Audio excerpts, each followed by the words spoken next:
안녕하세요. 황녀의 쌀하고 토크 시간입니다. 네, 오늘의 황녀 사연은요.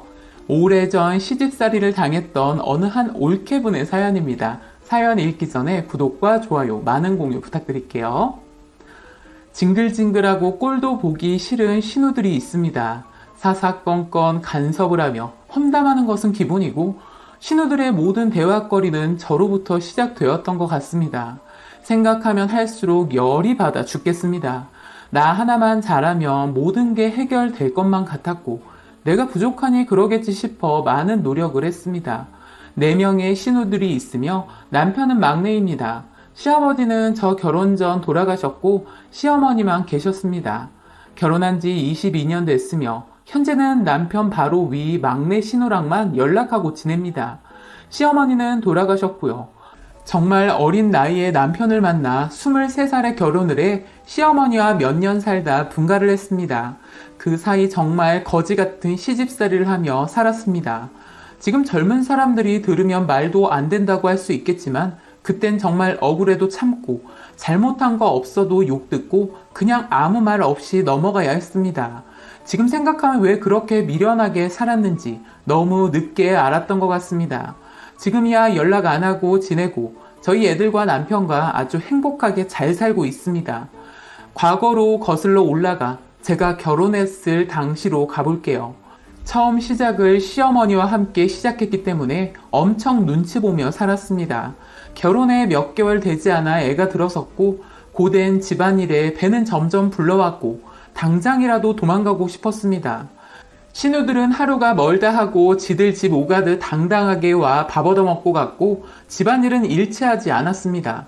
신우들 다 결혼했는데 신우들 식구들 다 오면 정말 대가족이었는데 그들 밥해 먹이는 것만 해도 허리가 휘청했습니다. 임신하기 전에도 힘들었지만 임신하고 나니까 더 힘들었습니다. 잠은 쏟아지고 입덧까지 심하다 보니 정말 죽고 싶은 심정이었습니다. 남편에게 말하면 가족들인데 못 오게 할 수 있겠어? 내가 도와줄게 라고 했지만 남편이 부엌쪽으로 오기만 하면 아주 난리가 났습니다. 우리 막내 이리 와. 너가 왜 부엌에서 기웃거려? 아주 딱 잘라 말하는 큰 신우입니다. 결혼할 때부터 반대가 제일 심했던 사람입니다. 지가 남편 부모도 아니면서 부모인 척 아주 꼴사나운 짓거리를 많이 했습니다. 어려서부터 시어머니 손의 크기보다는 큰 신우 손에 컸다고 들었습니다. 저 결혼 전에 남편 속옷까지 사다 주고 했으니 말 다 했죠.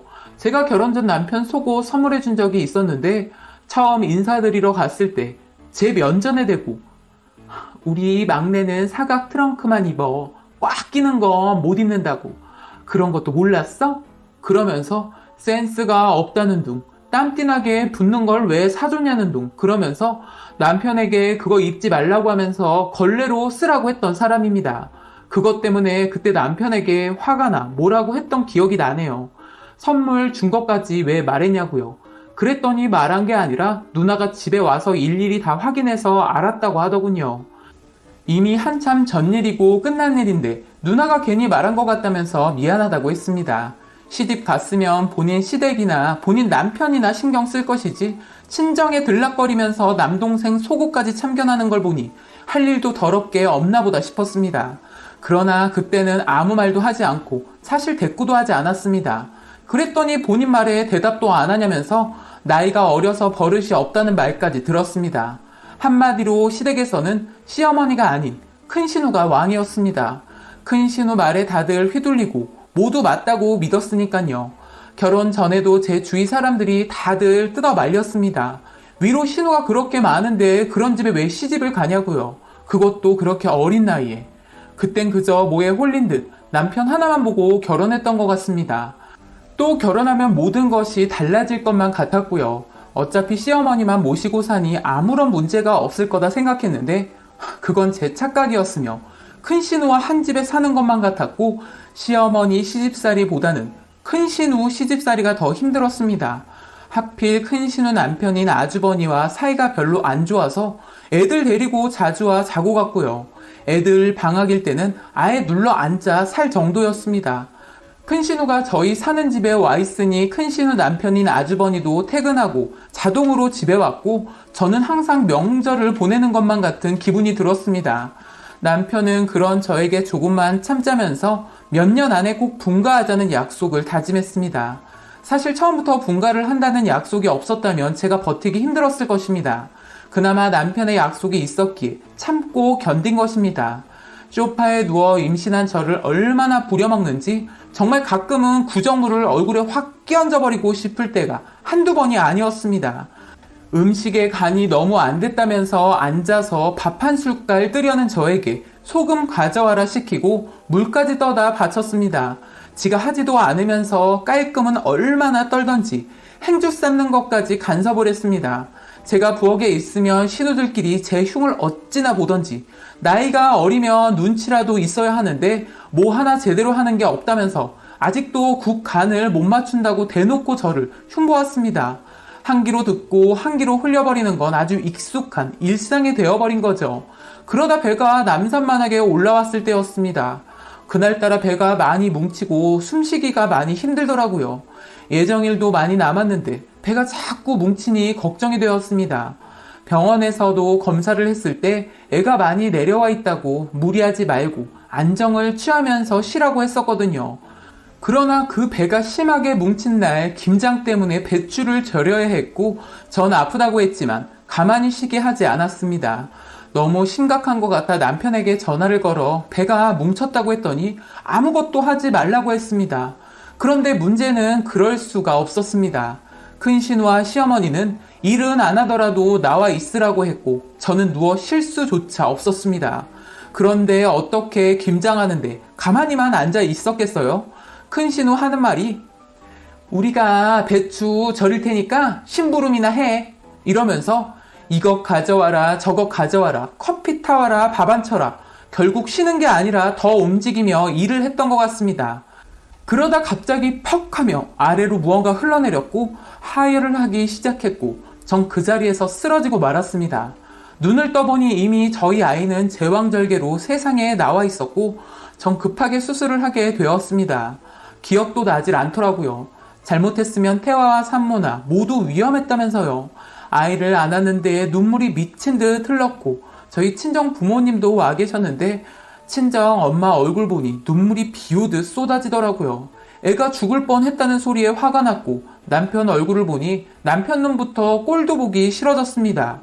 주위를 둘러보니 신우들도 왔더라고요. 막내 신우는 김장할 때 없었는데 제 손을 붙잡으며 왜 그렇게 미련하게 쉬지도 않았냐고 하더라고요. 막내 신우는 그나마 제 마음을 알아주고 다른 신우들이 제 흉 보면 반격했던 사람입니다. 그 뒤로 시어머니가 고생했다면서 말을 하시더라고요. 큰 신우랑 그 아래 둘째 셋째 신우들은 뭘 사다 처먹는지 애 낳다 죽을 뻔했던 사람이 깼는데 아무 소리도 안 하더라고요. 전 그들을 보면서 그게 목구멍으로 들어가세요? 다 병실에 더 나가세요. 꼴도 보기 싫으니까. 그랬더니 시어머니가 아니 너 왜 그러냐? 애도 잘 낳아놓고 왜 그렇게 소리를 질러? 그러시길래 제가 어머니도 나가세요. 지금 어머니 얼굴도 보고 싶지 않으니까요. 그 말을 들은 남편은 상황 파악이 됐는지 신우들이랑 시어머니를 모시고 밖으로 나갔고 저희 친정 부모님에게 그동안 힘들었던 일들을 말하게 되었습니다. 좀 고지식했던 아버지는 원래 시어머니 모시고 살면 다 그런 거라면서 잘 참았다고 하셨고 친정 엄마는 언제 분가하냐면서 당장 분가부터 하라고 했습니다. 그렇게 껄끄러운 상태에서 전 몸조리하러 친정집에 가 있었고 2달 정도 있다가 집으로 갔습니다. 한동안 큰 신우는 집에 오지 않았고 아마도 남편이 한 소리해서 못 왔던 거겠죠. 그러다 애 100일날 가족 모두 모였고 여전히 꼼짝도 안 하는 신우들이었습니다. 밥상 다 차려 놓았더니 오더라고요. 시원하게 소고기 묵국을 끓였는데 큰 신우 하는 소리가 이건 맹물이야 뭐야. 아무리 심심하게 먹는다고 하지만 너무 싱겁네. 옳게 소금 좀 가져와. 그러더라고요. 그 소리 듣자마자 남편이 잽싸게 가서 소금을 가져다 줬고 신우가 저를 힐끔힐끔 쳐다보더라고요. 밥 다 먹고 앉아 과일 먹는데 저에게 국도 제대로 못 끓이는데 분가는 할 수 있겠어? 그러지 말고 그냥 우리 엄마 모시고 몇 년 더 같이 살아. 옳게나 우리 막내나 나이도 어린데 어딜 따로 나가 산다는 거야. 말도 안 되는 소리니까 우리 막내 그만 좀 볶아. 알았어? 아마도 남편이 분가를 하기 위해 가족들에게 모두 말을 했고 원래 몇 년 더 있다 분가를 하려고 했는데 아마도 남편이 더 이상은 제가 힘들어하는 모습 못 보겠는지 시어머니와 이미 얘기를 끝냈던 모양이었습니다. 처음부터 전세금이 있었지만 살림 배워야 한다면서 같이 합가해야 한다고 큰 신우가 박박 우겨서 같이 산 거였습니다. 여튼 분가 얘기는 저 모르게 남편이 준비했던 거였고요. 남편이 그 소리 듣고는 큰누나에게 누나, 이미 끝난 일이야. 더 이상 말하지 마.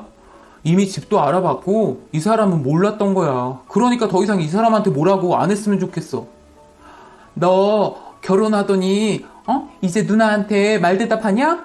너가 누나한테 그럴 수 있어? 내가 널 업어 키웠어. 그런데 너 정말 누나한테 1억이야? 남편은 그런 누나를 외면하더라고요. 남편은 완강했고 누나도 더는 말을 못하더라고요.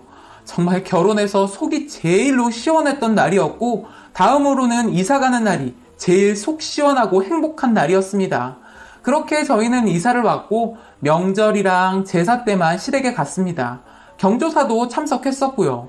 그런 날은 정말 몸이 고되고 힘들었지만 그런 날만 봐도 살 것만 같았습니다. 그렇게 막내 신우 빼고는 시댁에 가면 말도 잘 안 했고 같이 대화도 안 했습니다. 그러나 시어머니 돌아가시고는 완전히 연락 끊고 살고 있습니다. 남편도 그런 제 마음을 이해해주고 먼저 말을 했습니다. 시부모님 제사도 저희끼리 지냈었고요. 누나들 못 오게 했습니다. 남편도 저와 저희 애가 큰일 날 뻔했던 일이 있어서 그런지 굉장히 화났던 게 오래가더라고요.